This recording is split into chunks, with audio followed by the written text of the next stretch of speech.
নমস্কার বন্ধুরা, লোভনীয় চ্যানেলে তোমাদেরকে আবার স্বাগত জানাই। আজকে আমাদের রেসিপি হলো নারকেল কোড়া দিয়ে চিংড়ি মাছ। আর রেসিপিটি অবশ্যই পুরোপুরি ফলো করবে, আর মাঝখানে প্রচুর টিপস অ্যান্ড ট্রিক্স কিন্তু তোমাদের জন্য থাকবে।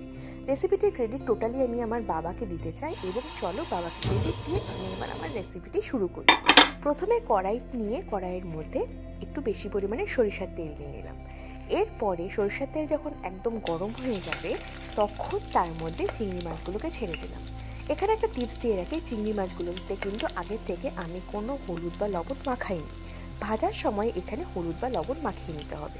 আর একটা ব্যাপার, চিংড়ি মাছ ভাজার সময় সবসময় খেয়াল রাখবে, চিংড়ি মাছে যদি কোনো সর্ষার রেসিপি হয় অথবা নারকেলের রেসিপি হয় তখন চিংড়ি মাছগুলোকে কিন্তু জাস্ট বাদামি হবে এরকম করে ভেজে নিতে হবে, খুব বেশি কড়া কিন্তু ভাজবে না। এই ক্ষেত্রে দেখে নাও যে চিংড়ি মাছগুলো কি সুন্দর বাদামি কালার চলে এসেছে। আর হ্যাঁ, আমি যেহেতু প্রফেশনাল নই সেজন্য আমি এখানে কড়াইটা পরিষ্কার করছি না, ওই তেলের মধ্যেই আমি আরেকটা ব্যাচে চিংড়ি মাছগুলোকে ভেজে নিচ্ছি। হ্যাঁ, এইরকম করেই আমরা বাড়িতে রান্না করে থাকি, ঠিক বললাম তো? চলো এবার আবার রান্নাটা শুরু করি। এবার গরম তেলের মধ্যে দিয়ে দিচ্ছি কালো জিরে, আর তার সাথে 3 থেকে 4টার মতন কাঁচা লঙ্কা। হ্যাঁ, এক্ষেত্রে একটা কথা বলে রাখি, কাঁচা লঙ্কাগুলো মাঝখান থেকে একটু চিড়ে নেবে। তারপরে আমি আগে থেকে সর্ষা এবং লঙ্কা আগের থেকে বেটে রেখেছি, সেই লঙ্কা এবং সর্ষার বাটাটি তেলের মধ্যে দিয়ে দিলাম। এই ক্ষেত্রে একটা ছোট্ট টিপস দিয়ে রাখি, সর্ষা যখন বাটবে, লঙ্কা দিয়ে যখন বাটবে তখন তার মধ্যে একটু লবণ দিয়ে দিও, নতুবা কিন্তু অনেক ক্ষেত্রে সর্ষে একটু দিতে হয়, তার জন্য পুরো রেসিপিটি দিতে হয়ে যায়। সেজন্য যখন সর্ষা বাটবে তখন তার মধ্যে একটু লবণ দিয়ে নেবে। এরপরে আমি লবণ দিয়ে দিচ্ছি, খুব সামান্য হলুদ দিয়ে দিচ্ছি। তারপরে ভালো করে নাড়াচাড়া করে নিতে হবে। নাড়াচাড়া করতে করতেই কিন্তু দেখতে পেলে ভেতরে যে পোড়া অংশটা যেটা হয়ে গিয়েছিল সেটা কিন্তু উঠে গেছে।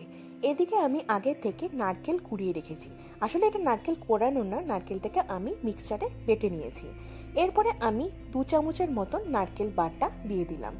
তোমরা চাইলে এখানে নারকেল কুড়িও দিতে পারো অথবা নারকেলের দুধও দিতে পারো, কিন্তু নারকেলের দুধ দেওয়া থেকে নারকেল কুড়িয়ে দিলে রেসিপিটি একটু অথেন্টিক হয়, মানে বাঙালিয়ানাটা একেবারে মন ছুঁয়ে যাওয়ার মতন হয়ে যায়।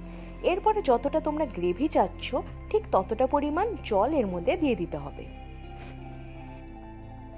জল দেওয়ার পরে এবার একটা পাত্র দিয়ে আমি ঢেকে দিচ্ছি যাতে এটা একটু ফুটে ওঠে। এখানে তোমরা দেখতে পাচ্ছ আমার গ্রেভিটা কিন্তু ফুটে উঠেছে। এরপরে এই ফুটন্ত গ্রেভির মধ্যে আমি ভাজা চিংড়ি মাছগুলোকে দিয়ে দিচ্ছি। তারপরে কিছুক্ষণ নাড়াচাড়া করে নিতে হবে। নাড়াচাড়া করে নেওয়ার পরে তারপরে একটু বেশি পরিমাণে চিনি দিয়ে দিতে হবে। নারকেলের রেসিপি হোক বা সর্ষের রেসিপি হোক বা পোস্তের রেসিপি হোক, সেখানে একটু চিনির পরিমাণটা যদি একটু বেশি দেওয়া যায় তাহলে কিন্তু টেস্টটা অনেকটা বেড়ে যায়। এরপরে তোমরা দেখতে পাচ্ছ আমি আবার ঢাকনা দিয়ে দিয়েছিলাম, আর আমার ফাইনালি কিন্তু নারকেল দিয়ে চিংড়ি তৈরি। এখানে গ্রেভি আমি এরকমই রাখবো, এর থেকে বেশি আমি শুকাবো না। ফাইনালি আমি কয়েকটা কাঁচা লঙ্কা এখানে গোটা দিয়ে দিচ্ছি। যারা যারা একটু বেশি ঝাল পছন্দ করবে তারা এই লঙ্কাগুলোকে ভাতের সাথে ডলে খেয়ে নিতে পারবে। মানে আমার রেসিপিটি একটু মিষ্টি মিষ্টি হওয়াতে এই লঙ্কাগুলো যাদের ঝাল পছন্দ তারা তাদের ভাতের সাথে আরামসে মেখে ঝাল বানিয়ে নিতে পারবে। ফাইনালি আমার নারকেল কোড়া দিয়ে চিংড়ি মাছ কিন্তু রেডি। রেসিপিটি তোমাদের যদি ভালো লেগে থাকে তাহলে প্লিজ সাবস্ক্রাইব করো, আর আমাদের অনেক অনেক অনেক ভালোবাসা দিও, লাইক করো, কমেন্ট করো।